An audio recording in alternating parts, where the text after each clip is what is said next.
ಓಂ cream ಶ್ರೀಂ Shri Vasavi ಕನ್ಯಕಾದೇವಿ ಪುರಾಣ ದ್ವಾದಶಾಧ್ಯಾಯ ಕುಸುಮ ಶ್ರೇಷ್ಠಿಯ ವಿಷಾದ ಯೋಗ. ವೈಶ್ಯ ಸಭಾನಂತರ ತನ್ನ ರಾಜ ಪ್ರಸಾದಕ್ಕೆ ಆಗಮಿಸಿದ ಕುಸುಮ ಶ್ರೇಷ್ಠಿಯು ಭೋಜನವನ್ನು ಸ್ವೀಕರಿಸಲಾಗದೆ ಶಯ್ಯಾಗೃಹವನ್ನು ಪ್ರವೇಶಿಸಿದನು.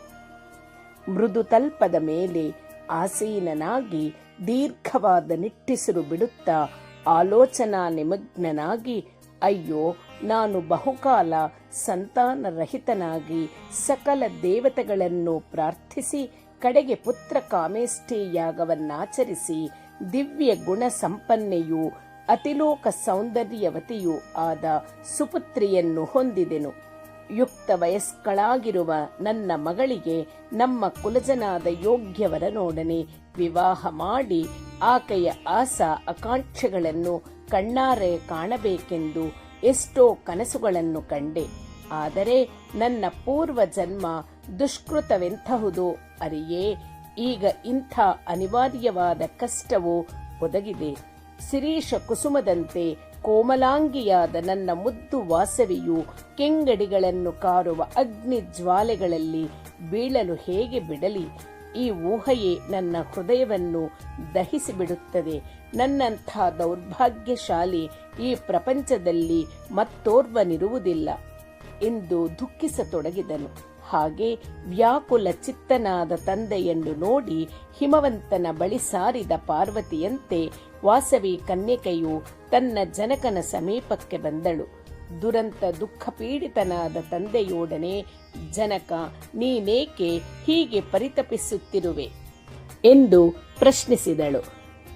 ಬಳಿಕ ಕುಸುಮಾರ್ಯನು ತನ್ನ ಕುಮಾರಿಯನ್ನು ನೋಡಿ, ಮುದ್ದು ಮಗಳೇ, ನನ್ನ ಮನೋವೇದನೆಯನ್ನು ಏನೆಂದು ವರ್ಣಿಸಲಿ? ಕುಸುಮ ಕೋಮಲೆಯು ಸುಂದರಾತಿ ಸುಂದರ ರೂಪಳು ಆದ ನಿನ್ನ ಶರೀರವನ್ನು ದಿಶೆಗಳನ್ನು ಮುಟ್ಟುವ ಅಗ್ನಿ ಜ್ವಾಲೆಯಲ್ಲಿ ಹೇಗೆ ಬೀಳಿಸಬಲ್ಲೆ? ಪ್ರಾಣಕ್ಕಿಂತಲೂ ಪ್ರಿಯವಾದ ವಸ್ತುವು ಇಲ್ಲವಲ್ಲವೇ? ಲೋಕದ ಜನರು ತಮ್ಮ ಪ್ರಾಣ ರಕ್ಷಣಾರ್ಥವಾಗಿ ಬಂಧು ಮಿತ್ರ ಪುತ್ರ ಕಳತ್ರಾದಿಗಳನ್ನು ಸಮಸ್ತ ವಿಧ ಸಂಪತ್ತುಗಳನ್ನು ತ್ಯಜಿಸುವರೇ ಹೊರತು ಕುಲ ಮರ್ಯಾದೆ ರಕ್ಷಣೆಗಾಗಿಯೂ ಧರ್ಮ ರಕ್ಷಣೆಗಾಗಿಯೂ ಪ್ರಾಣವನ್ನು ನೀಗುತ್ತಿರುವ ನನ್ನಂಥ ದುರದೃಷ್ಟವಂತನು ದರಿದ್ರನು ಈ ಧರೆಯ ಮೇಲೆ ಬೇರೊಬ್ಬರಿರುವುದಿಲ್ಲ ಎಂದು ವಿಲಪಿಸಿದನು. ಆಗ ವಾಸವಿ ಕನ್ಯಕೆಯು, ಎಲೆ ತಂದೆಯೇ, ಅಶಾಶ್ವತವಾದ ಈ ಶರೀರಗಳ ಸಂಬಂಧಗಳಿಗಾಗಿ ದುಃಖಿಸುವುದು ಉಚಿತವಲ್ಲ. ನದಿ ಪ್ರವಾಹದಲ್ಲಿ ಕೊಚ್ಚಿಕೊಂಡು ಹೋಗುತ್ತಿರುವ ಹುಲ್ಲು ಕಡ್ಡಿಗಳು ಒಂದೆಡೆ ಒಂದು ಕ್ಷಣಕಾಲ ಪರಸ್ಪರ ಬೆರೆತು ಮತ್ತೆ ಬಿಟ್ಟಗಲಿ ಹೋಗುವಂತೆ ಈ ಸಂಸಾರ ಸಾಗರದಲ್ಲಿ ಬಂಧು ಮಿತ್ರ ಪುತ್ರ ಕಳತ್ರಾದಿಗಳು ಸಂಯೋಗವಾಗುತ್ತಾ ಬಿಟ್ಟಗಲುತ್ತಿರುವರು. ಜನ್ಮ ತಾಳಿದ ಭೂಮಿಜರೆಲ್ಲರೂ ಮರಣಿಸದೆ ತಪ್ಪದು. ಮರಣಿಸಿದ ಪ್ರತಿಯೊಬ್ಬರೂ ಜನ್ಮ ತಾಳದೆ ತಪ್ಪದು.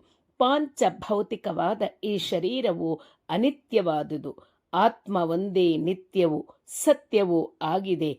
ಆತ್ಮವು ಶಸ್ತ್ರಗಳಿಂದ ಛೇದಿಸಲ್ಪಡದು, ನೀರಿನಿಂದ ತೋಯಿಸಲ್ಪಡದು, ಅಗ್ನಿಯಿಂದ ಸುಡಲ್ಪಡದು, ವಾಯುವಿನಿಂದ ಒಣಗಿಸಲ್ಪಡದು. ಅದು ನಿರ್ವಿಕಾರವು, ನಿತ್ಯವು, ನಿರಂಜನವು. ಆತ್ಮತತ್ವವನ್ನು ಅರಿತವನು ಸರ್ವಾಧಿಕವಾದ ಆನಂದವನ್ನು ಹೊಂದಬಲ್ಲನು. ವಂಶಧರ್ಮವನ್ನು ಪಾಲಿಸುವುದಕ್ಕಾಗಿ ಅಸ್ಥಿರವಾದ ಅಶಾಶ್ವತವಾದ ದೇಹವನ್ನು ತೃಣಪ್ರಾಯವಗೆಣಿಸಿ ಪರಿತ್ಯಜಿಸಿ ಪರಮಾನಂದ ನಿಲಯವಾದ ಪರಂಧಾಮವನ್ನು ಹೊಂದಬೇಕು ಎಂದು ಧೀರ ವಚನಗಳಿಂದ ತಂದೆಯನ್ನು ಸ್ವಾಂತನಗೊಳಿಸಲು ಯತ್ನಿಸಿದಳು. ಆದರೂ ದುಃಖವನ್ನು ತಳೆಯಲಾರದ ತಂದೆಯನ್ನು ನೋಡಿ, ಹೇ ಜನಗ, ನಿನಗೀಗ ಮಹೋತ್ಕೃಷ್ಟವಾದ ತತ್ವದರ್ಶನವನ್ನುಂಟು ಮಾಡುವೆನು. ಸಾವಧಾನ ಚಿತ್ತನಾಗಿ ಕೇಳು ಎಂದು ಹೀಗೆ ಹೇಳತೊಡಗಿದಳು. ನನಗೆ ತಾಯಿ ತಂದೆಗಳು, ಬಂಧು ಜನರು, ಶತ್ರು ಮಿತ್ರರು, ರಕ್ಷಕರು ಯಾರೂ ಇಲ್ಲ. ನಾನೇ ಸಮಸ್ತ ಲೋಕಕ್ಕೆ ಜನನಿ ಮತ್ತು ವಿಶ್ವರೂಪಿಣಿ. ಮಾಯೆಯಿಂದ ಭ್ರಾಂತರಾಗಿ ಸಮಸ್ತ ಪ್ರಾಣಿಗಳು ಮೋಹದಲ್ಲಿ ಮುಳುಗುತ್ತಿದ್ದಾರೆ. ನಿನ್ನ ಅಜ್ಞಾನವಿನ್ನು ಮಾಯವಾಗಿ ಬಿಡುವುದು. ಲೋಕ ರಕ್ಷಣಾರ್ಥವಾಗಿ ನಾನು ನಿನ್ನ ಕುಮಾರಿಯಾಗಿ ಜನಿಸಿರುವೆನು. ನನ್ನನ್ನು ತಿಳಿದುಕೊಳ್ಳುವ ಸಾಮರ್ಥ್ಯ ನಿನಗೆ ಸಾಲದು. ನಿನಗೆ ನನ್ನ ನಿಜರೂಪವನ್ನು ತೋರಿಸುವುದಕ್ಕಾಗಿ ದಿವ್ಯ ದೃಷ್ಟಿಯನ್ನು ಪ್ರಸಾದಿಸುತ್ತಿರುವೆನು. ನನ್ನ ದಿವ್ಯ ರೂಪವನ್ನು ದರ್ಶಿಸು ಎಂದು ಹೇಳಿ ಕುಸುಮ ಶ್ರೇಷ್ಠಿಯ ಎದುರು ವಾಸವಿ ಕನ್ಯಕೆಯು ತನ್ನ ದಿವ್ಯ ರೂಪದಿಂದ ಸಾಕ್ಷಾತ್ಕಾರವಾದಳು. ಬಾಲ ಭಾನುಕೋಟಿ ಪ್ರಕಾಶದಿಂದ ವಿಕಸಿತ ಜಪಾ ಕುಸುಮ ರಾಗಾರುಣ ಶರೀರ ಕಾಂತಿಯಿಂದ ಶಿರೋಭೂಷಣವಾದ ಚಂದ್ರ ರೇಖೆಯಿಂದ ನಕ್ಷತ್ರ ಹಾರಗಳಿಂದ ರತ್ನ ಕಾಂಚನ ಕರ್ಣಾಭರಣಗಳಿಂದ ಮಣಿಮಯ ಕಾಂಜಿ ಗುಣದಿಂದ ಸುವರ್ಣಾಂಬರ ಧಾರಣಿಯಾಗಿ ಪದ್ಮ ವೇದ ವರದಾಭಯ ಮುದ್ರೆಗಳನ್ನು ಧರಿಸಿ ಚತುರ್ಬಾಹುಗಳಿಂದ ಕೂಡಿ ಪದ್ಮಾಸನ ಸ್ಥಿತೆಯಾಗಿ ಪ್ರತ್ಯಕ್ಷಳಾದ ಆ ದೇವಿಯನ್ನು ಕುಸುಮ ಶ್ರೇಷ್ಠಿಯು ದರ್ಶಿಸಿ ಸಾಷ್ಟಾಂಗ ಪ್ರಣಾಮ ಮಾಡಿ ಪರಿಪರಿ ವಿಧಗಳಲ್ಲಿ ಸ್ತುತಿಸಿದನು. ಶ್ರೀ ವಾಸವಿ ದೇವಿ ಗೀತಾ ಪ್ರಬೋಧೆ. ಆ ದೇವಿಯೊಡನೆ, ಹೇ ಪರಮೇಶ್ವರಿ, ಯಾವುದರಿಂದ ನೀನೇ ನಾನಾಗುವೆನೋ ಅಂಥ ಜ್ಞಾನವನ್ನು ಯೋಗವನ್ನು ದಯಮಾಡಿ ನನಗೆ ಉಪದೇಶಿಸು ಎಂದು ಪ್ರಾರ್ಥಿಸಿದನು. ಕುಸುಮ ಶ್ರೇಷ್ಠಿಯ ಪ್ರಾರ್ಥನೆಯನ್ನು ಆಲಿಸಿದ ದೇವಿಯು ಪ್ರಸನ್ನಳಾಗಿ ಸರ್ವೋಪನಿಷತ್ಸಾರವಾದ ಜ್ಞಾನವನ್ನು ಈ ವಿಧವಾಗಿ ಉಪದೇಶಿಸಲಾರಂಭಿಸಿದಳು. ಹೇ ವೈಶ್ಯೋತ್ತಮ, ಸಮಸ್ತ ಸೃಷ್ಟಿಗಿಂತ ಮೊದಲು ನಾನೇ ಇದ್ದೇನೆ. ಆತ್ಮಸ್ವರೂಪಿಣಿಯಾದ ನಾನೇ ಪರಮಾತ್ಮ, ಚಿತ್ತು, ಸಂವಿತ್ತು, ಪರಬ್ರಹ್ಮ ಎಂಬವೆಲ್ಲ ನನ್ನ ಪ್ರಧಾನ ನಾಮಗಳು. ನನ್ನ ತತ್ವವು ಅವಾಗ್ನೌ ನಸಗೋಚರವು. ಅದು ಕೇವಲ ಶ್ರುತಿ ಪ್ರಾಮಾಣ್ಯದಿಂದ ಮಾತ್ರವೇ ತಿಳಿಯಲ್ಪಡುವುದು. ಅನಾದಿ ಸಿದ್ಧವಾದ ನನ್ನ ಶಕ್ತಿಯು ಮಾಯೆ, ಪ್ರಕೃತಿ ಎಂಬ ನಾಮಗಳಿಂದ ಕರೆಯಲ್ಪಡುತ್ತದೆ. ಪ್ರತಿನಿತ್ಯವೂ ನಾವು ಮಾಡುವ ಸಕಲ ಕರ್ಮಗಳು ಗಾಢ ನಿದ್ರೆಯಲ್ಲಿ ಹೇಗೆ ಲಯಿಸುವವೋ ಹಾಗೆಯೇ ಜೀವಿಗಳು, ಕರ್ಮಗಳು, ಕಾಲಗಳೆಲ್ಲವೂ ಮಹಾಪ್ರಳಯದಲ್ಲಿ ನನ್ನ ಮಾಯೆಯಲ್ಲಿ ಲೀನವಾಗುತ್ತಿರುತ್ತವೆ. ನಾನು ಸತ್ವಾದಿ ತ್ರಿಗುಣಗಳಿಗೆ ಅತೀತಳಾದರೂ ಜೀವ, ಕರ್ಮ, ಕಾಳಗಳೊಡನೆ ಬೆರೆತಿರುವ ನನ್ನ ಮಾಯಾ ಶಕ್ತಿಯಿಂದ ಸೃಷ್ಟಿ ಸ್ಥಿತಿ ಲಯಗಳಿಗೆ ಕಾರಣಳಾಗುತ್ತಿರುವೆನು. ತಂದೆ, ಯಾವ ನನ್ನ ಮಾಯಾ ಶಕ್ತಿಯಿಂದ ಸಕಲ ಚರಾಚರ ಪ್ರಪಂಚವು ಕಲ್ಪಿಸಲ್ಪಟ್ಟಿರುವುದೋ ಆ ಮಾಯೆ ಕೂಡ ನನ್ನಲ್ಲಿ ಕಲ್ಪಿಸಲ್ಪಟ್ಟಿದೆ. ಆದ್ದರಿಂದ ಅದು ಮಿಥ್ಯೆಯೇ ಆಗುವುದು. ಆದ್ದರಿಂದ ನನ್ನ ಸ್ವರೂಪಕ್ಕಿಂತ ಬೇರೆ ಯಾವುದೂ ಇಲ್ಲ. ಮಿಥ್ಯೆಯಾದ ಈ ಮಾಯೆಯು ಅನಾದಿಯಾದ ಅಜ್ಞಾನದಿಂದ ಭ್ರಮೆಗೊಂಡವರ ವ್ಯಾವಹಾರಿಕ ಸಂಬಂಧವಾದ ದೃಷ್ಟಿಯಿಂದ ಅವಿದ್ಯೆ ಎಂಬ ಹೆಸರಲ್ಲಿ ಪ್ರಸಿದ್ಧವಾಗಿದೆ. ಹಾಗಲ್ಲದೆ ಪರಮಾತ್ಮ ದೃಷ್ಟಿಯಿಂದ ನೋಡಿದರೆ ಆ ಮಾಯೆ ಇಲ್ಲವೇ ಇಲ್ಲ. ಕೇವಲ ಬ್ರಹ್ಮ ತತ್ವವೇ ಇದೆ. ಬ್ರಹ್ಮ ರೂಪಿಣಿಯಾದ ನಾನು ಸಮಸ್ತ ಲೋಕಗಳನ್ನು ಸೃಷ್ಟಿಸಿ ಘಟದಲ್ಲಿರುವ ಆಕಾಶದಂತೆ, ಕನ್ನಡಿಯಲ್ಲಿರುವ ಪ್ರತಿಬಿಂಬದಂತೆ ಜಗತ್ತಿನಲ್ಲಿ ಚಿದಾಭಾಸ ರೂಪದಲ್ಲಿ ಪ್ರಾಣಗಳನ್ನು ಎದುರಿಸಿಕೊಂಡು ಪ್ರವೇಶಿಸುತ್ತಿದ್ದೇನೆ.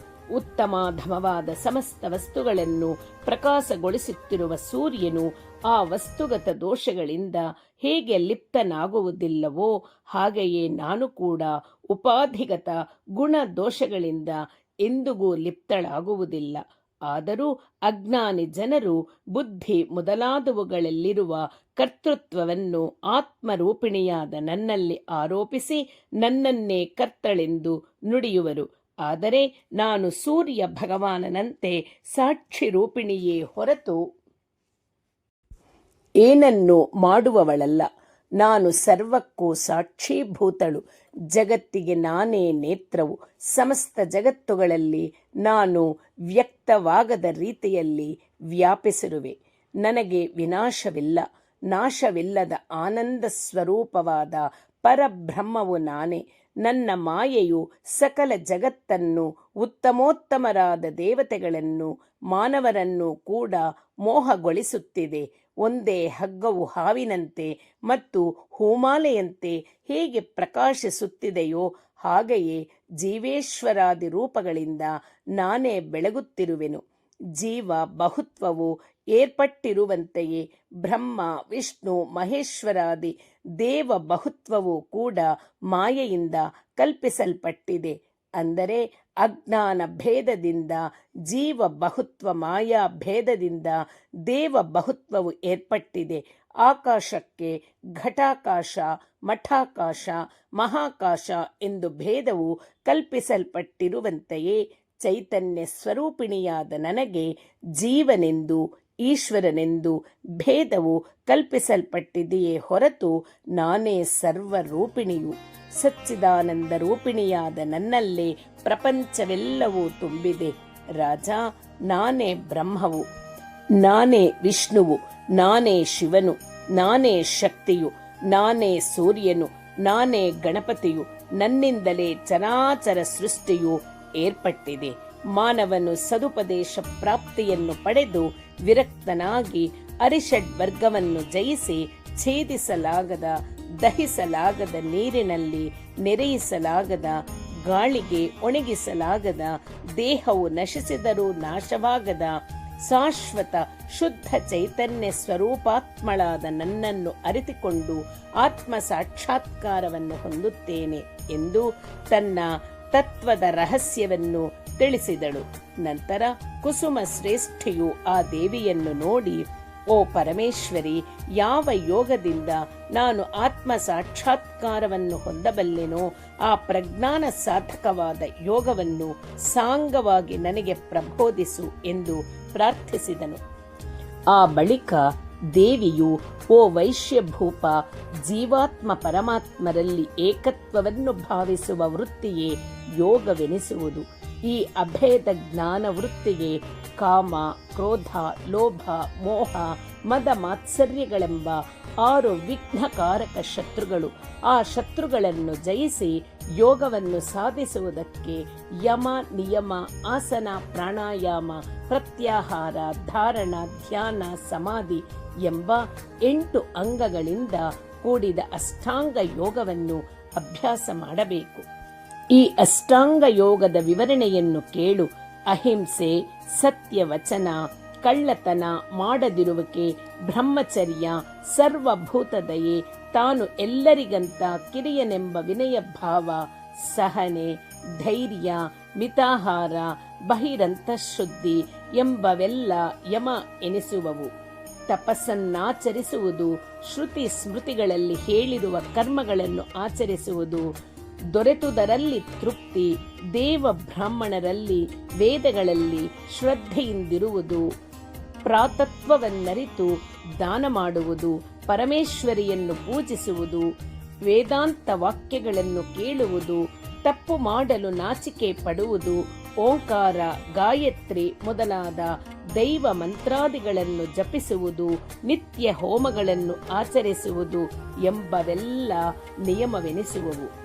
ಪದ್ಮಾಸನ, ಸ್ವಸ್ತಿಕಾಸನ, ಭದ್ರಾಸನ, ವಜ್ರಾಸನ, ವೀರಾಸನ ಎಂಬ 5 ವಿಧ ಆಸನಗಳಲ್ಲಿ ಯಾವುದಾದರೆಂದು ಆಸನದಲ್ಲಿರುವುದು ಅಥವಾ ಬೆನ್ನು ಮೂಳೆಯು ನೇರವಾಗಿ ಹೆಚ್ಚು ಕಾಲವಿರುವಂಥ ಸ್ಥಿತಿಯಲ್ಲಿ ಕುಳಿತುಕೊಳ್ಳುವುದು ಆಸನವೆನಿಸುವುದು. ಎಡನಾಸಿಕಾರಂಧ್ರದಿಂದ ಹೊರಗಿನ ವಾಯುವನ್ನು ಒಳಗಳೆದುಕೊಂಡು ಆ ವಾಯುವನ್ನು ಒಳಗೆ ನಿಲ್ಲಿಸಿ ಬಳಿಕ ಬಲನಾಸಿಕರಂಧ್ರದಿಂದ ಮೆಲ್ಲ ಮೆಲ್ಲನೆ ಹೊರಗೆ ಬಿಡುವ ಪ್ರಕ್ರಿಯೆಯನ್ನು ಪ್ರಾಣಾಯಾಮವೆನ್ನುವರು. ಇದನ್ನು ಸದ್ಗುರುವಿನಿಂದ ತಿಳಿದು ಸರಿಯಾಗಿ ಅಭ್ಯಾಸ ಮಾಡಬೇಕು. ಪ್ರತ್ಯಾಹಾರವೆಂದರೆ ಭೋಗ ವಸ್ತುಗಳ ಕಡೆಗೆ ಓಡುವ ಇಂದ್ರಿಯಗಳನ್ನು ಬಲಾತ್ಕಾರದಿಂದ ಆ ವಿಷಯಗಳಿಂದ ಹಿಂದೆಗೆಯುವುದು. ಧಾರಣ ಮತ್ತು ಧ್ಯಾನವೆಂದರೆ ಮನಸ್ಸನ್ನು ನಿಗ್ರಹಿಸಿ ಆತ್ಮನಲ್ಲಿ ನಿಲ್ಲಿಸಿ ಇಷ್ಟ ದೇವತೆಯನ್ನು ಸ್ಮರಿಸುವಿಕೆ. ಸಮಾಧಿ ಎಂದರೆ ಯೋಗ ಸ್ಥಿತಿಯಲ್ಲಿದ್ದು ಜೀವಾತ್ಮ ಪರಮಾತ್ಮರ ಅಭೇದವನ್ನು ನಿರಂತರವಾಗಿ ಚಿಂತಿಸುವುದು. ಮೇಲಿನ 8 ಅಂಗಗಳಿಂದ ಕೂಡಿರುವುದೇ ಅಷ್ಟಾಂಗ ಯೋಗ. ಚರಾಚರಾತ್ಮಕವಾದ ಪ್ರಪಂಚದಲ್ಲಿ 2 ವಿಧ ಸ್ಥಿತಿಗಳಿವೆ. ಅದರಿಂದ ಸಾಂಖ್ಯರಿಗೆ ಜ್ಞಾನಯೋಗ, ಕರ್ಮನಿಷ್ಠರಿಗೆ ಕರ್ಮಯೋಗವು ಪ್ರಧಾನವಾಗಿವೆ. ಈಗ ಕರ್ಮಯೋಗ, ಪುಣ್ಯ ಕರ್ಮಗಳನ್ನಾಚರಿಸುವ ವೇದವಾದ ಪರರು ಕರ್ಮಾಚರಣಾ ಪರಾಯಣರು ನಿಷ್ಕಾಮ ಭಾವವನ್ನು ಹೊಂದುವುದಿಲ್ಲ. ಸ್ವರ್ಗ ಸುಖಗಳ ಕಾಮನೆಯಿಂದ ಅವರು ತಮ್ಮ ಜ್ಞಾನವನ್ನು ಕಳೆದುಕೊಳ್ಳುವರು. ಆದ್ದರಿಂದ ಕೆಲವರು ಕರ್ಮ ತ್ಯಾಗ ಮಾಡಬೇಕೆನ್ನುವರು, ಆದರೆ ನಿಷ್ಕ್ರಿಯನಾಗುವನು. ಯಾವ ಮನುಷ್ಯನು ಯಾವ ಕೆಲಸವನ್ನು ಮಾಡದೆ ಕ್ಷಣಕಾಲವಾದರೂ ಇರಲಾರನು. ಅವನು ಪ್ರಕೃತಿ ಸಿದ್ಧ ಗುಣಗಳಿಗೆ ವಶನಾಗಿ ಕ್ರಿಯೋನ್ಮುಖನಾಗುವನು. ಯಾವ ಕೆಲಸವನ್ನು ಮಾಡದವನಿಗೆ ಶರೀರ ಯಾತ್ರೆಯು ನಡೆಯುವುದಿಲ್ಲವಲ್ಲವೇ? ಆದ್ದರಿಂದ ಕರ್ಮ ಮಾಡುವುದಕ್ಕಂತ ನಿಷ್ಕಾಮವಾಗಿ, ಅಂದರೆ ಕರ್ಮ ಫಲಗಳಲ್ಲಿ ಕೋರಿಕೆ ಇಲ್ಲದೆ ದೈವಾರ್ಪಣ ಬುದ್ಧಿಯಿಂದ ಸಕಲ ಕಾರ್ಯಗಳನ್ನು ಆಚರಿಸುವುದೇ ಶ್ರೇಯಸ್ಕರವು. ಹೇ ವೈಶ್ಯರಾಜ, ಬಯಕೆಯಿಂದ ಮಾಡುವ ಕರ್ಮಗಳು ದೇಹಿಗೆ ಬಂಧ ಹೇತುಗಳಾಗುವುವು. ನನಗಾಗಿ ಮಾಡುವ ಕರ್ಮಗಳು ಬಂಧನ ಕಾರಣವಲ್ಲ. ಹೇ ಭೂಪತಿ, ಚಿತ್ತಶುದ್ಧಿಯು ಮಹಾನ್ ಜ್ಞಾನದಾಯಕವಾದ ಸಾಧನ. ಮಹರ್ಷಿಗಳೆಲ್ಲ ಜ್ಞಾನದಿಂದಲೇ ಪರಬ್ರಹ್ಮ ರೂಪಿಣಿಯಾದ ನನ್ನನ್ನು ತಿಳಿದುಕೊಂಡರು. ಕರ್ಮಾಚರಣೆಯಿಂದಲೇ ಚಿತ್ತಶುದ್ಧಿ ಸಿದ್ಧಿಸುವುದು. ಚಿತ್ತಶುದ್ಧಿಯಿಂದ ಭೇದ ಬುದ್ಧಿಯು ನಶಿಸುವುದು. ಆ ವಿಧವಾದ ಅಭೇದ ಬುದ್ಧಿಯೇ ಯೋಗವೆನಿಸುವುದು. ಅದರಿಂದ ಅಮೃತತ್ವವು ಸಿದ್ಧಿಸುವುದು. ಕರ್ಮ ತ್ಯಾಗ ಮಾಡಿದವನು ಚಿತ್ತಶುದ್ಧಿಯನ್ನು ಹೊಂದಲಾರನು. ಚಿತ್ತಶುದ್ಧಿಯನ್ನು ಹೊಂದದೆ ಜ್ಞಾನವನ್ನು ಹೊಂದಲಾರನು. ಆದ್ದರಿಂದಲೇ ಪ್ರತಿ ವ್ಯಕ್ತಿಯು ಸ್ವಧರ್ಮಾಚರಣ ಪರನಾಗಿ ನಿಷ್ಕಾಮ ಕರ್ಮವನ್ನಾಚರಿಸಬೇಕಾಗಿದೆ. ಅಜ್ಞಾನ ಸಂಗದಿಂದ ಕರ್ಮವನ್ನು ಆಚರಣೆ ಮಾಡುವ ವ್ಯಕ್ತಿಯು ಅಹಂಕಾರದಿಂದ ನಾನೇ ಕರ್ತ ಎಂದು ಭಾವಿಸುವನು. ಬುದ್ಧಿವಂತನಾದ ನರನು ಅಹಂಕಾರ ಮಮಕಾರಾದಿಗಳನ್ನು ತೊರೆದು ತಾನು ಆಚರಿಸುವ ನಿತ್ಯ ನೈಮಿತ್ತಿಕ ಕರ್ಮಗಳನ್ನು ನನಗೆ ಸಮರ್ಪಣೆ ಮಾಡಿ ಉತ್ತಮೋತ್ತಮ ಗತಿಯನ್ನು ಹೊಂದಬಲ್ಲನು. ಯಾವ ಮಾನವರು ಈರ್ಷ್ಯಾದ್ವೇಷಗಳನ್ನು ಬಿಟ್ಟು ಭಕ್ತಿ ತತ್ಪರರಾಗಿ ನಾನು ಹೇಳಿದ ಈ ಶುಭ ಮಾರ್ಗವನ್ನು ಅನುಸರಿಸುವರೋ ಅವರು ತಪ್ಪದೆ ಸಮಸ್ತ ಕರ್ಮ ಬಂಧಗಳಿಂದ ವಿಮುಕ್ತರಾಗುವರು. ಓ ಪುಣ್ಯಶೀಲ, ಮಾನವರ ಗುಣಕರ್ಮ ಸ್ವಭಾವಗಳನ್ನನುಸರಿಸಿ ಈ ಭೂತಲದಲ್ಲಿ ನನ್ನಿಂದ ಚತುರ್ವರ್ಣಗಳು ಏರ್ಪಟ್ಟವು. ಪ್ರತಿ ವ್ಯಕ್ತಿಯು ಸ್ವಧರ್ಮವನ್ನು ಆಚರಿಸಬೇಕು. ಪರಧರ್ಮವು ಭಯಹೇತುವು. ನಿಜವಾಗಿ ಸ್ವಧರ್ಮವೆಂದರೆ ಆತ್ಮಧರ್ಮವೆಂದು ತಿಳಿಯಬೇಕು. ಹೇ ವರೇಣ್ಯ, ನನ್ನಿಂದ ಬ್ರಹ್ಮವು ಉದ್ಭವಿಸಿತು. ಆ ಬ್ರಹ್ಮದಿಂದ ಕರ್ಮವು ಉತ್ಪನ್ನವಾಯಿತು. ಅದರಿಂದ ಯಜ್ಞವು ಉಂಟಾಯಿತು. ಆದ್ದರಿಂದ ಯಜ್ಞದಲ್ಲಿಯೂ ಸಮಸ್ತ ವಿಶ್ವದಲ್ಲಿಯೂ ನಾನೇ ತುಂಬಿರುವೆನೆಂದು ತಿಳಿದುಕೋ. ಮಾನವರು ಯಜ್ಞ ಅನ್ನದಿಂದ ನನ್ನ ವಿಭೂತಿಗಳಾದ ದೇವತೆಗಳಿಗೆ ತೃಪ್ತಿಯಂತುಂಟು ಮಾಡಬೇಕು. ತೃಪ್ತರಾದ ದೇವತೆಗಳು ವಾಂಛಿತ ಸುಖ ಸಂಪದಗಳನ್ನು ಪ್ರಸಾದಿಸುವರು. ದೈವಕ್ಕೆ ಅರ್ಪಿಸದೆ ಅನ್ನವನ್ನು ಭುಜಿಸುವವನು ಕಳ್ಳನೆನಿಸುವವನು. ರಾಜ, ನಾನೇ ಅಗ್ನಿಯು, ಹೋಮ ದ್ರವ್ಯವು, ಸೋಮಯಾಜಿಯೂ ನಾನೇ. ನನಗೆ ಸಮರ್ಪಿಸಲ್ಪಡುವ ಆಹುತಿ ಎಲ್ಲವೂ ಬ್ರಹ್ಮವಯವೆಂದು ತಿಳಿದುಕೊಳ್ಳುವುದೇ ಬ್ರಹ್ಮಜ್ಞರ ಲಕ್ಷಣ. ಕೆಲವರು ಯೋಗಿಗಳು ದೇವತಾ ಸಂಬಂಧವಾದುದನ್ನೇ ಯಜ್ಞವೆಂದುಕೊಳ್ಳುವರು. ಕೆಲವರು ಜ್ಞಾನಿಗಳು ಬ್ರಹ್ಮ ರೂಪಾಗ್ನಿಯಲ್ಲಿ ಶ್ರೋತ್ರಾದಿ ಇಂದ್ರಿಯಗಳನ್ನು ಹವನ ಮಾಡುವರು. ಕೆಲವರು ಇಂದ್ರಿಯ ರೂಪವಾದ ಅಗ್ನಿಯಲ್ಲಿ ಶಬ್ದಾದಿ ವಿಷಯಗಳನ್ನು ಆಹುತಿ ಮಾಡುವರು. ಕೆಲವರು ಜ್ಞಾನದಿಂದ ಪ್ರಜ್ವಲಿಸುವ ಆತ್ಮ ಸಂಯಮ ರೂಪ ಯೋಗಾಗ್ನಿಯಲ್ಲಿ ಇಂದ್ರಿಯಗಳನ್ನು ಪ್ರಾಣಗಳನ್ನು ಹವನ ಮಾಡುವರು. ಇವರ ಕ್ರಿಯಾ ಫಲವೆಲ್ಲ ಆತ್ಮಲೀನವಾಗುವುದು. ಕೆಲವರು ವೇದಾಧ್ಯಯನಾದಿಗಳಿಂದಲೂ ಕೆಲವರು ಜ್ಞಾನ ರೂಪವಾದ ಹವಿಸ್ಸುಗಳಿಂದಲೂ ನನ್ನ ಯಜ್ಞ ಮಾಡುವರು. ಈ ರೀತಿಯಲ್ಲಿ ವೇದ ಪ್ರತಿಪಾದಿತವಾದ ಹಲವು ಬಗೆಯ ಶಾರೀರಿಕ, ವಾಚಿಕ, ಮಾನಸಿಕ ಯಜ್ಞಗಳನ್ನು ತಿಳಿದುಕೊಂಡು ಆಚರಿಸುವವರು ಸಕಲ ಬಂಧನಗಳಿಂದ ವಿಮುಕ್ತರಾಗುವರು. ತಮ್ಮ ಪಾಪಗಳನ್ನು ಕಳೆದುಕೊಳ್ಳುವರು. ನಿಜವಾಗಿ ಲೋಕಹಿತಾರ್ಥವಾಗಿ ಮಾಡಲ್ಪಡುವ ಪ್ರತಿ ಕಾರ್ಯವು ಯಜ್ಞವಾಗಿ ಬೆಳಗುವುದೆಂದು ತಿಳಿದುಕೊಳ್ಳಬೇಕು. ನಿತ್ಯವೂ ಯಜ್ಞ ಪ್ರಸಾದವಾಗಿ ಆಹಾರವನ್ನು ಭುಜಿಸುವವರು ಬ್ರಹ್ಮ ಪದವನ್ನು ಹೊಂದುವರು. ಈಗ ಇನ್ನು ಜ್ಞಾನ ಯೋಗ ಸಾರವನ್ನು ಕೇಳು. ಹೇ ನೃಪಾಲ, ಎಲ್ಲ ಯಜ್ಞಗಳಲ್ಲಿ ಜ್ಞಾನ ಯಜ್ಞವು ಶ್ರೇಷ್ಠವಾದುದು. ಮೋಕ್ಷ ಸಾಧನವಾದ ಜ್ಞಾನದಲ್ಲಿಯೇ ಸಮಸ್ತ ಕರ್ಮಗಳ ಫಲವು ಲೀನವಾಗುವುದು. ಜ್ಞಾನಿಗಳು ಸಕಲ ಜಗತ್ತುಗಳನ್ನು ವಶಪಡಿಸಿಕೊಂಡು ದಯಾಳುಗಳಾಗಿ ಅವರ ಸದುಪದೇಶಗಳಿಂದ ಪ್ರಪಂಚವನ್ನು ಪರಿಶುದ್ಧಗೊಳಿಸುವರು.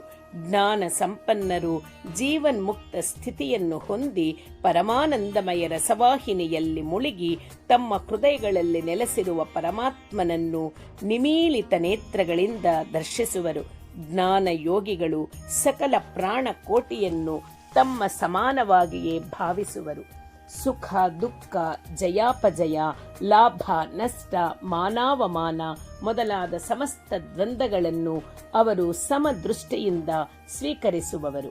ಹೇ ನೃಪತಿ, ಪಂಡಿತರಾದ ಮಹಾತ್ಮರು ಬ್ರಾಹ್ಮಣನಲ್ಲಿಯೂ ಚಂಡಾಲನಲ್ಲಿಯೂ ಸಮದೃಷ್ಟಿಯನ್ನು ಹೊಂದಿರುವವರು. ಅವರು ಸಮಸ್ತ ಪ್ರಕೃತಿಯಲ್ಲಿ ನಾನು ತುಂಬಿರುವಂತೆ ಭಾವಿಸಿ ದರ್ಶಿಸುವರು.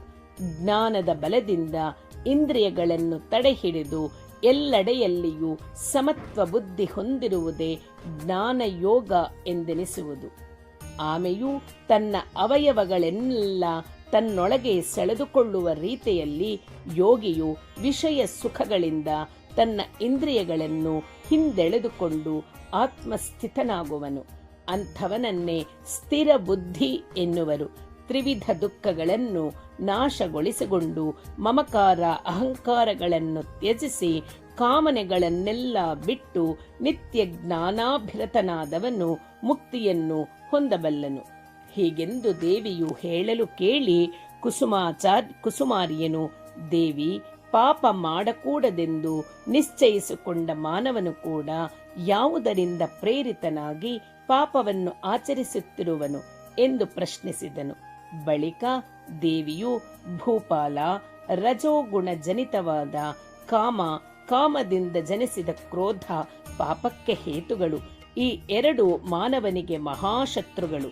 ಕಾಮವು ಬುದ್ಧಿಯನ್ನು, ಮನಸ್ಸನ್ನು, ಇಂದ್ರಿಯಗಳನ್ನು ವಶಪಡಿಸಿಕೊಂಡು ಜ್ಞಾನವಂತನನ್ನು ಕೂಡ ಮೋಹಕೂಪಕ್ಕೆ ಬೀಳಿಸುತ್ತಿದೆ. ಇಂದ್ರಿಯಗಳಿಗಿಂತ ಮನಸ್ಸು ಶ್ರೇಷ್ಠವು, ಮನಸ್ಸಿಗಿಂತ ಬುದ್ಧಿಯು ಉತ್ತಮವು, ಬುದ್ಧಿಗಿಂತ ಶ್ರೇಷ್ಠವಾದುದು ಪರಮಾತ್ಮ, ಅದು ನಾನೇ ಆಗಿರುವೆ. ರಾಜ, ಆತ್ಮದಿಂದ ಆತ್ಮವನ್ನು ತಿಳಿದುಕೊಂಡು ಆತ್ಮನಿಂದಲೇ ಆತ್ಮವನ್ನು ನಿಯಮಿಸಿ ಕಾಮರೂಪವಾದ ಶತ್ರುವನ್ನು ಹತಗೊಳಿಸುವವನು ಪರಮ ಪದವನ್ನು ಹೊಂದಬಲ್ಲನು. ಭೇದ ಭಾವವನ್ನು ತ್ಯಜಿಸಿ ಸಮದೃಷ್ಟಿ ಹೊಂದಿ ಲಭಿಸುವುದರಲ್ಲಿ ಸಂತುಷ್ಟನಾಗಿ ಕರ್ಮಾಚರಣೆಯಲ್ಲಿ ನಿರ್ಲಿಪ್ತನಾಗಿ ವಿಷಯ ವಾಂಛೆಗಳಿಂದ ವಿಮುಕ್ತನಾಗಿ ಜ್ಞಾನೇಶ್ವರ್ಯ ಪ್ರಾಪ್ತಿ ಮಾಡಿಕೊಂಡವನು ದ್ರವ್ಯ ಯಜ್ಞಾದಿ ಕ್ರಿಯೆಗಳನ್ನು ಆಚರಿಸಿದರೂ ಆ ಕ್ರಿಯಾ ಫಲಗಳು ನನ್ನಲ್ಲಿ ಲೀನವಾಗಿ ಹೋಗುವವು. ಆದ್ದರಿಂದ ಅವು ಅವನಿಗೆ ಬಂಧನ ಹೇತುಗಳಲ್ಲ. ಮಾನವನ ಅಭ್ಯುನ್ನತಿಗೆ ಸತ್ಸಂಗವು ಅತ್ಯಗತ್ಯವು. ಸತ್ಸಂಗತ್ವದಿಂದ ಸುಗುಣ ಸಂಪತ್ತು ವರ್ಧಿಸಬಲ್ಲದು, ಆಪತ್ತುಗಳು ನಶಿಸಬಲ್ಲವು, ಲೌಕಿಕ ಪಾರಲೌಕಿಕ ಸುಖಗಳು ಪ್ರಾಪ್ತಿಯಾಗಬಲ್ಲವು. ಸತ್ಸಂಗತ್ವದಿಂದ ನಿಸ್ಸಂಗತ್ವಮು, ನಿಸ್ಸಂಗತ್ವದಿಂದ ನಿರ್ಮೋಹತ್ವಮು, ನಿರ್ಮೋಹತ್ವದಿಂದ ನಿಶ್ಚಲ ತತ್ವವು, ನಿಶ್ಚಲ ತತ್ವದಿಂದ ನಿರ್ಮಲ ಜ್ಞಾನವು, ಅದರಿಂದ ಜೀವನ್ಮುಕ್ತಿಯು ಲಭಿಸಬಲ್ಲವು. ಜ್ಞಾನಿ ಅಲ್ಲದರವನಿಗೆ ಮುಕ್ತಿಯು ದೊರೆಯದು. ರಾಜೇಂದ್ರ, ಯಾರು ಆತ್ಮಜ್ಞಾನ ಸಂಪನ್ನನೋ ಅವನು ಜ್ಞಾನ ಬಲದಿಂದ ಸರ್ವ ಸಂಶಯಗಳನ್ನು ತೊಲಗಿಸಿಕೊಳ್ಳುವೆನು. ಯೋಗ ಬಲದಿಂದ ಕರ್ಮ ಬಂಧಗಳನ್ನು ಬಿಡಿಸಿಕೊಂಡವನನ್ನು ಯಾವುದೂ ಬಂಧಿಸಲಾರದು. ಹೀಗೆ ಜ್ಞಾನಿಗೆ ಕ್ಷೇತ್ರಜ್ಞರನ್ನು ತಿಳಿದುಕೊಂಡುವನು ನನಗೆ ಅತ್ಯಂತ ಪ್ರಿಯನು ಎಂದು ದೇವಿ ಹೇಳಿದ ನುಡಿಗಳನ್ನು ಕೇಳಿ ಕುಸುಮ ಶ್ರೇಷ್ಠಿಯು, ಹೇ ಜಗನ್ಮಾತೆ, ಕ್ಷೇತ್ರವೆಂದರೆ ಏನು, ಕ್ಷೇತ್ರಜ್ಞನೆಂದರೆ ಯಾರು, ದಯಮಾಡಿ ವಿವರಿಸಿ ತಿಳಿಸು ಎಂದು ಪ್ರಾರ್ಥಿಸಿದನು. ಆಗ ಆ ದೇವಿಯು ಕರುಣಿಸಿ ಈ ರೀತಿಯಲ್ಲಿ ಹೇಳತೊಡಗಿದಳು. ಓ ವೈಶಾಗ್ರಣಿ, ಪಂಚಭೂತಗಳು 5, ಪಂಚ ತನ್ಮಾತ್ರೆಗಳು 5, ಪಂಚ ಕರ್ಮೇಂದ್ರಿಯಗಳು 5, ಪಂಚ ಜ್ಞಾನೇಂದ್ರಿಯಗಳು 5, ಮನೋ ಬುದ್ಧಿ ಚಿತ್ತಹಂಕಾರಗಳೆಂಬ ಅಂತಃಕರಣ 4, ಇಚ್ಛೆ, ಅವ್ಯಕ್ತ, ಧೃತಿ, ದ್ವೇಷ, ಸುಖ, ದುಃಖ, ಚೇತನ ಎಂಬ ಈ ಸಂಘಾತವೆಲ್ಲ ಸೇರಿ ಕ್ಷೇತ್ರವು ಅಂದರೆ ದೇಹವು ಎಂದು ಕರೆಯಲ್ಪಡುವುದು. ಸರ್ವ ಕ್ಷೇತ್ರಗಳಲ್ಲಿ ಸರ್ವಾಂತರ್ಯಾಮಿನಿಯಾಗಿರುವ ನನ್ನನ್ನು ಕ್ಷೇತ್ರಜ್ಞಳೆಂದು ತಿಳಿಯಬೇಕು. ಸರಳ ಭಾವ, ಗುರು ಸೇವೆ, ಇಂದ್ರಿಯ ಸುಖಗಳಲ್ಲಿ ವಿರಕ್ತಿ, ಸಹನೆ, ನಿಷ್ಕಪಟತನ, ಜನನ ಮರಣಾದಿ ವಿಷಯ ವಿವೇಕ, ಸಮದೃಷ್ಟಿ, ದೃಢ ಭಕ್ತಿ, ಏಕಾಂತ, ಬಾಹ್ಯಾಂತರಿಂದ್ರಿಯ ನಿಗ್ರಹ ಮೊದಲಾದವುಗಳಿಂದ ಕೂಡಿದ ಅರಿವೇ ಜ್ಞಾನವೆನಿಸುವುದು. ಅಂಥ ಜ್ಞಾನದಿಂದ ತಿಳಿಯಲ್ಪಡುವವಳಾಗಿಯೂ ಮತ್ತು ಪ್ರಕೃತಿಯ ಭಾವಗಳಾದ ತ್ರಿಗುಣಗಳಿಗೆ ಅತೀತಳಾದ ಪರಬ್ರಹ್ಮಣ ರೂಪಿಣಿಯೂ ಆದ ನಾನು ಜ್ಞೇಯಳು. ತ್ರಿಗುಣಗಳಲ್ಲಿ ಸತ್ವಗುಣಾಧಿಕ್ಯತೆಯಿಂದ ಸುಖವು ಜ್ಞಾನವು ಪ್ರಾಪ್ತಿಯಾಗಬಲ್ಲವು. ರಜೋಗುಣಾಧಿಕ್ಯತೆಯಿಂದ ಭೋಗಾಸಕ್ತಿ ಕರ್ಮಾಸಕ್ತಿ ವೃದ್ಧಿಸುವುದು. ತಮೋಗುಣಾಧಿಕ್ಯತೆಯಿಂದ ನಿದ್ರೆ ಆಲಸ್ಯ ಕಷ್ಟವು ಪ್ರಾಪ್ತಿಯಾಗುವವು. ರಾಜ, ಮಾನವ ಪ್ರಕೃತಿಯು ದೈವಿ, ಆಸುರಿ ಮತ್ತು ರಾಕ್ಷಸಿ ಎಂದು 3 ವಿಧಗಳಾಗಿರುವವು. ಅವುಗಳಲ್ಲಿ ಕರುಣೆ, ಅಕ್ರೋಧ, ಧೈರ್ಯ, ನಿಶ್ಚಲತ್ವ, ನಿರ್ಭಯತ್ವ, ಸಹನೆ, ವಿನಯ ಮೊದಲಾದಿ ಲಕ್ಷಣಗಳು ದೈವಿ ಪ್ರಕೃತಿ ಲಕ್ಷಣಗಳು. ನಿಷ್ಠುರ ಭಾವ, ಮದ, ಅಹಂಕಾರ, ಮಿಗಿಲಾದ ಗರ್ವ, ಹಿಂಸಾ ಪ್ರಿಯತ್ವ, ದ್ವೇಷ, ನಿರ್ದಯೆ, ಕ್ರೂರತ್ವ, ಪರಪೀಡೆ, ದೈವ ನಿಂದೆ, ವೇದ ನಿಂದೆ, ಶಾಸ್ತ್ರ ನಿಂದೆ, ಪಾಪಿಜನ ಸಂಗ, ಪರಾಕಾಂತಾಭಿಲಾಷೆ, ಪರಧನಾಭಿಲಾಷೆ, ಈರ್ಷೆ ಮೊದಲಾದುವೆಲ್ಲ ಆಸುರಿ ಅಥವಾ ರಾಕ್ಷಸಿ ಪ್ರವೃತ್ತಿಯ ಲಕ್ಷಣಗಳು. ರಾಜ, ತಪಸ್ಸು ಕೂಡ ಕಾಯಿಕ, ವಾಚಿಕ, ಮಾನಸಿಕ ಎಂಬ ಭೇದಗಳಿಂದ ತ್ರಿವಿಧವಾಗಿವೆ. ಕಾಂಕ್ಷಾರಹಿತವಾಗಿ ಶ್ರದ್ಧೆಯಿಂದ ಮಾಡುವ ತಪಸ್ಸು ಸಾತ್ವಿಕ ತಪಸ್ಸು. ಐಶ್ವರ್ಯಕ್ಕಾಗಿ ಬಹುವಿಧ ವಾಂಛೆಗಳಿಂದ ಮಾಡುವ ತಪಸ್ಸು ರಾಜಸ ತಪಸ್ಸು. ಇತರರಿಗೆ ಬಾಧೆಯನ್ನುಂಟು ಮಾಡುವ ಕೋರಿಕೆಯಿಂದ ಮಾಡುವ ತಪಸ್ಸು ತಾಮಸಿಕ ತಪಸ್ಸು. ವರೆಣ್ಯ, ಜ್ಞಾನವನ್ನು ಕೂಡ 3 ವಿಧಗಳಾಗಿ ವಿಭಜಿಸಲಾಗುವುದು. ಸಮಸ್ತ ಪ್ರಾಣಿಕೋಟಿಯಲ್ಲಿ ನನ್ನನ್ನೇ ದರ್ಶಿಸುತ್ತಾ ಜಗತ್ತು ಮಿಥ್ಯೆಯೆಂದು, ಸತ್ಯವೂ ನಿತ್ಯವೂ ಆದವಳು ನಾನೇ ಎಂದು ತಿಳಿದುಕೊಳ್ಳುವುದು ಸಾತ್ವಿಕ ಜ್ಞಾನವೆನಿಸುವುದು. ನನ್ನನ್ನು ಸಮಸ್ತ ಭೂತಗಳಿಗಿಂತ ಬೇರೆ ಎಂದೆಣಿಸಿ ವಿಭಿನ್ನ ಭಾವಗಳನ್ನು ಹೊಂದುವ ಜ್ಞಾನವು ರಾಜಸ ಜ್ಞಾನವೆನಿಸುವುದು. ಹೇತುಬದ್ಧವಲ್ಲದುದು, ಅಸತ್ಯವಾದುದು, ದೇಹಾತ್ಮಗಳನ್ನು ಒಂದಾಗಿ ಭಾವಿಸುವ ಜ್ಞಾನವು ತಾಮಸ ಜ್ಞಾನವೆಂದೆನಿಸುವುದು. ಹಾಗೆಯೇ ದಾನ, ಕರ್ಮ, ಸುಖ, ದುಃಖ, ಕರ್ತ ಎಂಬವುಗಳು ಕೂಡ ಸಾತ್ವಿಕ, ರಾಜಸ, ತಾಮಸಗಳೆಂದು ತ್ರಿವಿಧಗಳಾಗಿರುವುವೆಂದು ತಿಳಿಯಬೇಕು. ಹೇ ರಾಜ, ಯೋಗ ಸಿದ್ಧಿಗಾಗಿ ಅಭ್ಯಾಸದಿಂದ ಮನಸ್ಸನ್ನು ಸ್ವಾಧೀನ ಮಾಡಿಕೊಳ್ಳಬೇಕು. ಮನೋಜಯವಿಲ್ಲದೆ ಯೋಗವು ಅತೀವ ದುರ್ಲಭವು ಎಂದು ದೇವಿಯು ನುಡಿದ ವಚನಗಳನ್ನು ಕೇಳಿದ ಕುಸುಮ ಶ್ರೇಷ್ಠಿಯು, ಓ ದೇವದೇವೇಶ್ವರಿ, ಮನಸ್ಸು ಬಹುಳ ಚಂಚಲವಾಗಿಯೂ ಪರಿವರ್ತಿಸಲು ಶಕ್ಯವಾಗಿರುವುದಲ್ಲವೇ? ಅಂಥ ಮನಸ್ಸನ್ನು ನಿಗ್ರಹಿಸಿ ನಿಶ್ಚಲ ಯೋಗವನ್ನು ಹೊಂದಲು ಸಾಧ್ಯವಾಗುವುದೇ ಎಂದು ಪ್ರಶ್ನಿಸಿದನು. ಆಗ ಆ ಪರಮೇಶ್ವರಿಯು, ಓ ಮಣಿಗ್ವನ, ಅಭ್ಯಾಸ ಮತ್ತು ವೈರಾಗ್ಯಗಳಿಂದ ಮನಸ್ಸನ್ನು ಸ್ವಾಧೀನಪಡಿಸಿಕೊಳ್ಳಬಹುದು. ಜ್ಞಾನನಿಷ್ಠ, ತಪೋನಿಷ್ಠರಿಗಿಂತ ಯೋಗಿಯು ಶ್ರೇಷ್ಠನು. ಇವರೆಲ್ಲರಿಗಿಂತಲೂ ನನ್ನಲ್ಲಿ ಭಕ್ತಿಯುಳ್ಳವನೇ ಮಿಗಲಾಗಿ ಶ್ರೇಷ್ಠನು ಎಂದು ಹೇಳಿದಳು. ಆಗ ಕುಸುಮ ಶ್ರೇಷ್ಠಿಯು, ಜಗನ್ಮಾತೆ, ಭಕ್ತನೇ ಸರ್ವಶ್ರೇಷ್ಠನೆಂದು ಹೇಳುತ್ತಿರುವೆ. ಭಕ್ತಿ ಎಂದರೇನು? ಭಕ್ತನ ಲಕ್ಷಣಗಳು ಯಾವುವು? ದಯಮಾಡಿ ತಿಳಿಸು ಎಂದು ಪ್ರಾರ್ಥಿಸಿದನು. ಆಗ ದೇವದೇವಿಯು, ಹೇ ರಾಜ, ಸರ್ವ ಜಗತ್ತಿಗೆ ಕಾರಣಳು, ಸರ್ವಾಂತರ್ಯಾಮಿನಿಯೂ ಆದ ನನ್ನ ಮಹತ್ವದ ಶ್ರವಣದ ಮೂಲಕ ದ್ರವೀಭೂತವಾದ ಚಿತ್ತದಲ್ಲಿ ನನ್ನ ವಿಷಯವಾಗಿ ಧಾರಾವಾಹಿಕವಾಗಿ ಪ್ರವಹಿಸುವ ಮನೋವೃತ್ತಿಯೇ ಭಕ್ತಿ ಎನಿಸುವುದು. ನನ್ನಲ್ಲಿ ಮನಸ್ಸನ್ನು ನಿಲ್ಲಿಸಿ ನನ್ನ ಯಥಾರ್ಥ ತತ್ವವನ್ನು ತಿಳಿದುಕೊಳ್ಳಬೇಕು. ಮೊದಲು ನನ್ನ ಪ್ರಕೃತಿಯನ್ನು ತಿಳಿದುಕೊಳ್ಳುವುದು ಮುಖ್ಯ. ರಾಜ, ನಾನು ಭೂಮಿಯಲ್ಲಿ ಗಂಧವಾಗಿ, ಅಗ್ನಿಯಲ್ಲಿ ಕಾಂತಿಯಾಗಿ, ಸೂರ್ಯ ಚಂದ್ರರಲ್ಲಿ ಪ್ರಕಾಶ ರೂಪವಾಗಿ, ನೀರಿನಲ್ಲಿ ರಸರೂಪವಾಗಿ ನೆಲೆಸಿರುವನು. ನಾನು ಪಂಡಿತರಲ್ಲಿ ಧೀಶಕ್ತಿಯಾಗಿ, ತಾಪಸಿಗಳಲ್ಲಿ ತಪಶಕ್ತಿಯಾಗಿ, ಬಲಶಾಲಿಗಳಲ್ಲಿ ಬಲವಾಗಿ ವಿರಾಜಿಸುತ್ತಿರುವೆನು. ಯಾರು ಯಾವ ಭಾವದಲ್ಲಿ ಕೀರ್ತಿಸುವರೋ ಅವರಿಗೆ ಆ ರೂಪದಲ್ಲಿ ದರ್ಶನವಿತ್ತು ಕೋರಿಕೆಗಳನ್ನು ತೀರಿಸುತ್ತಿರುವೆನು.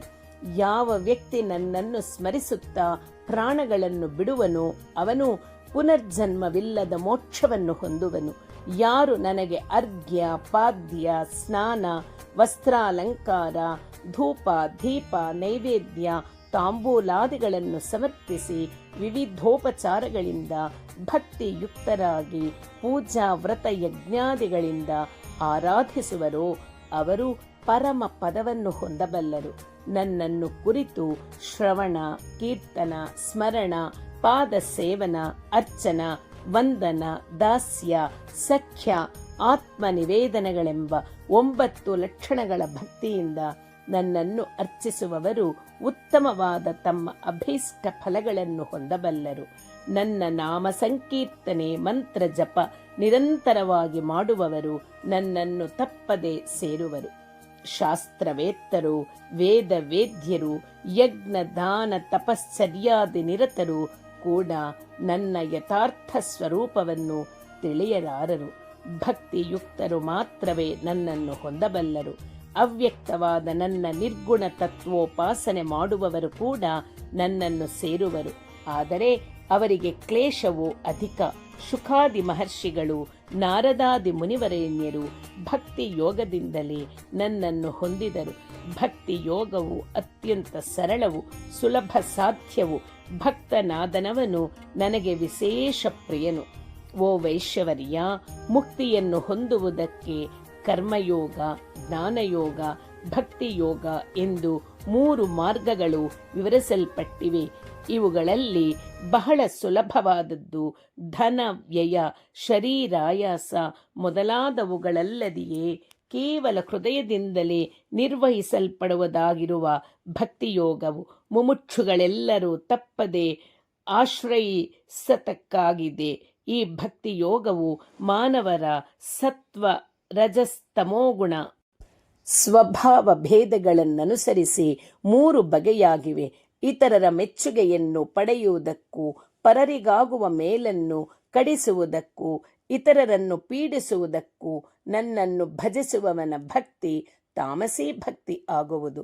ಹಾಗಲ್ಲದೆ ಸ್ವಾರ್ಥದಿಂದ ಇಹಲೋಕ ಪರಲೋಕ ಸೌಖ್ಯಗಳನ್ನು ಹೊಂದುವ ಕೋರಿಕೆಗಳಿಂದ ಭೋಗಗಳಲ್ಲಿ ಆಸಕ್ತನಾಗಿ ಕೀರ್ತಿ ಕಾಮನಾಗಿ ಆಯಾ ಫಲಗಳನ್ನು ಹೊಂದುವುದಕ್ಕೆ ನನ್ನನ್ನು ಭಕ್ತಿಯಿಂದ ಸೇವಿಸುತ್ತಾ ಜೀವೇಶ್ವರ ಭೇದ ಬುದ್ಧಿಯಿಂದ ನನ್ನನ್ನು ತನಗಿಂತ ಬೇರೆಯಾಗಿ ಭಾವಿಸುತ್ತಾ ಭಜಿಸುವವನ ಭಕ್ತಿಯು ರಾಜಸೀ ಭಕ್ತಿ ಎನಿಸುವುದು. ಹಾಗಲ್ಲದೆ ಅನೇಕ ಜನ್ಮಾರ್ಜಿತ ಪಾಪಗಳನ್ನು ಕಳೆದುಕೊಳ್ಳುವುದಕ್ಕಾಗಿ ವೇದ ವಿಹಿತವಾದ ಸತ್ಕರ್ಮಗಳ ಅನುಷ್ಠಾನಗಳನ್ನು ದೈವಾರ್ಪಣ ಬುದ್ಧಿಯಿಂದ ನಿರಂತರ ಆಚರಿಸುತ್ತಾ ಅದು ತನ್ನ ಕರ್ತವ್ಯವೆಂಬ ನಿಶ್ಚಯ ಬುದ್ಧಿಯನ್ನು ಹೊಂದಿ ನನ್ನನ್ನು ಸಂತೋಷಪಡಿಸುವುದಕ್ಕಾಗಿ ಮಾತ್ರವೇ ಮಾಡುವ ಭಕ್ತಿಯು ಸಾತ್ವಿಕ ಭಕ್ತಿ ಎನಿಸುವುದು. ಅಂಥ ಭಕ್ತಿಯು ಪರಾಭಕ್ತಿಯನ್ನು ಹೊಂದುವಂತೆ ಮಾಡುವುದು. ಈ ಸಾತ್ವಿಕ ಭಕ್ತಿಯನ್ನೇ ಆಶ್ರಯಿಸಬೇಕು. ಹೇ ವರೇಣ್ಯ, ಪೂರ್ವಕಾಲದಲ್ಲಿ ಸೃಷ್ಟಿ ಸಮಯದಲ್ಲಿ ಈ ಮಹೋತ್ತಮವಾದ ಯೋಗವನ್ನು ನಾನು ವಿಷ್ಣುವಿಗೆ ಬೋಧಿಸಿದೆನು. ಅವನು ಇದನ್ನು ಸೂರ್ಯನಿಗೆ ಬೋಧಿಸಿದನು. ಸೂರ್ಯನು ಮನುವಿಗೆ ಪ್ರಬೋಧಿಸಿದನು. ತದನಂತರ ಪರಂಪರಾಗತವಾಗಿ ಮಹರ್ಷಿಗಳು ಇದನ್ನು ತಿಳಿದುಕೊಂಡರು. ರಾಜ, ಬ್ರಹ್ಮ, ವಿಷ್ಣು, ಮಹೇಶ್ವರರು ನನ್ನ ರೂಪಗಳೇ ಎಂದು ಸ್ಥಾವರ ಜಂಗಮಾತ್ಮಕವಾದ ಸಮಸ್ತ ವಿಶ್ವವು ನಾನೇ ಎಂದು ತಿಳಿದುಕೋ. ಯಾವಾಗ ಈ ಪ್ರಪಂಚದಲ್ಲಿ ಅಧರ್ಮವು ವೃದ್ಧಿಯಾಗಿ ಧರ್ಮಕ್ಕೆ ಹಾನಿ ಉಂಟಾಗುವುದೋ ಆಗ ದುಷ್ಕರನ್ನು ಶಿಕ್ಷಿಸಲು, ಶಿಷ್ಟರನ್ನು ರಕ್ಷಿಸಲು, ಧರ್ಮವನ್ನು ಸ್ಥಾಪಿಸಲು ನಾನು ಅನೇಕ ರೂಪಗಳನ್ನು ಧರಿಸಿ ಅವತರಿಸುತ್ತಿರುವೆನು. ಆದರೆ ನನ್ನ ದಿವ್ಯ ಸಮುತ್ಪತ್ತಿಯನ್ನು, ನನ್ನ ಲೀಲೆಗಳನ್ನು ತಿಳಿದುಕೊಳ್ಳುವುದಕ್ಕೆ ಯಾರಿಗೂ ಸಾಧ್ಯವಿಲ್ಲ. ವಿಶ್ವದಲ್ಲಿಯ ಸರ್ವೋತ್ತಮ ಪದಾರ್ಥಗಳೆಲ್ಲ ನನ್ನಲ್ಲಿ ಲೀಲಾ ವಿಭೂತಗಳೇ ಆಗಿವೆ. ನನ್ನನ್ನು ಯಾರು ಯಾವ ಭಾವದಲ್ಲಿ ಅರ್ಚಿಸುವವರೋ ಅವರು ಆಯಾ ಅಭೀಷ್ಟ ಫಲಗಳನ್ನು ಹೊಂದುವರು. ಹೇ ನರೋತ್ತಮ, ಸರ್ವ ಮಾನವರು ತಮ್ಮ ಧರ್ಮಗಳಲ್ಲಿ ನಿಷ್ಠರಾಗಿ ಕರ್ಮ ಫಲಗಳನ್ನು ನನಗೆ ಸಮರ್ಪಿಸುತ್ತಾ ನನ್ನ ಅನುಗ್ರಹದಿಂದ ಪುನರ್ಜನ್ಮರಹಿತವಾದ ಪರಮ ಪದವನ್ನು ಹೊಂದಬಲ್ಲರು. ಅನಾದಿ ಸಿದ್ಧವೂ ರಹಸ್ಯಾತಿ ರಹಸ್ಯವೂ ಆದ ಈ ಯೋಗವನ್ನು ನಿನಗೀಗ ಸಾಂಗೋಪಪಾಂಗವಾಗಿ ತಿಳಿಸಿರುವೆನು. ಹೇ ಪುಣ್ಯಶೀಲ, ನೀನು ಕೇಳಿದ ಈ ಅತ್ಯಂತ ಗುಹ್ಯವಾದ ಯೋಗವು ವಾಸವಿ ಗೀತೆ ಎಂಬ ಹೆಸರಿನಲ್ಲಿ ಪ್ರಸಿದ್ಧವಾಗುವುದು. ಯಾರು ಈ ಗೀತಾಶಾಸ್ತ್ರವನ್ನು ಅಭ್ಯಾಸ ಮಾಡಿ ಗುರು ಮುಖೇನ ಅರ್ಥವನ್ನು ಗ್ರಹಿಸಿ ನನ್ನನ್ನು ಅರ್ಚಿಸುವರೋ ಅವರ ಯೋಗಕ್ಷೇಮವನ್ನು ನಾನೇ ವಹಿಸಿಕೊಳ್ಳುವೆನು. ಈ ಗೀತೆಯನ್ನು ಪಠನ ಮಾಡಿದವರಿಗೆ ಸಕಲ ಇಷ್ಟಾರ್ಥಗಳು ಕೈಗೂಡುವವು. ಅಂತ್ಯದಲ್ಲಿ ಅವರಿಗೆ ತಪ್ಪದೆ ಮುಕ್ತಿಯು ಲಭಿಸುವುದು. ಹೀಗೆ ಕನ್ಯಕಾದೇವಿಯು ಕುಸುಮ ಶ್ರೇಷ್ಠಿಗೆ ಪರಮಾದ್ಭುತವಾದ ತತ್ವಜ್ಞಾನವನ್ನು ಪ್ರಬೋಧಿಸಿದಳು. ಕುಸುಮ ಶ್ರೇಷ್ಠಿಗೆ ಮೋಹ ದುಃಖಗಳು ದೂರವಾದವು, ಸತ್ಯ ಜ್ಞಾನವು ಲಭಿಸಿತು. ಆ ಬಳಿಕ ಆ ದೇವಿಯು ಕುಸುಮ ಶ್ರೇಷ್ಠಿಗೆ, ಓ ಭಕ್ತವರೇಣ್ಯ, ನಡೆಯಲಿರುವ ಭವಿಷ್ಯತ್ ಕಾರ್ಯಗತಿಯು ನಿನಗೆ ದೃಗ್ಗೋಚರವಾಗುವುದು, ವೀಕ್ಷಿಸು ಎಂದು ಹೇಳಿದಳು. ಆಗ ಕುಸುಮ ಶ್ರೇಷ್ಠಿಗೆ ವೈಶ್ಯವಂಶಕ್ಕೆ ಬರಲಿರುವ ಅಗ್ನಿ ಪ್ರವೇಶ, ಅನಂತರ ವಿಷ್ಣುವರ್ಧನ ರಾಜನ ಮರಣ, ವಿರೂಪಾಕ್ಷಾದಿ ವೈಶ್ಯ ಯುವಕರ ಕಾಶಿ ಯಾತ್ರೆ, ವಿರೂಪಾಕ್ಷ ಪಟ್ಟಾಭಿಷೇಕ ಮೊದಲಾದ ದೃಶ್ಯಗಳೆಲ್ಲ ಕ್ರಮವಾಗಿ ಕಂಡು ಬಂದವು. ಆ ಧನ್ಯಾತ್ಮನಿಗೆ ವರ್ಣನಾತೀತವಾದ ಆನಂದಾನುಭೂತಿ ಉಂಟಾಯಿತು. ತರುವಾಯಿ ಶ್ರೀ ಕನ್ಯಕಾದೇವಿಯು ತನ್ನ ದಿವ್ಯ ರೂಪವನ್ನು ಮರೆಮಾಡಿ ಮುಗ್ಧ ಮೋಹಕವಾದ ವಾಸವಿ ಕನ್ಯಕಾ ರೂಪವನ್ನು ಧರಿಸಿದಳು.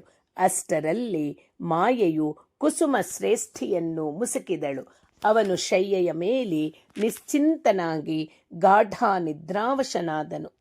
ಹರಿಹಿ ಓಂ ತತ್ಸತ್.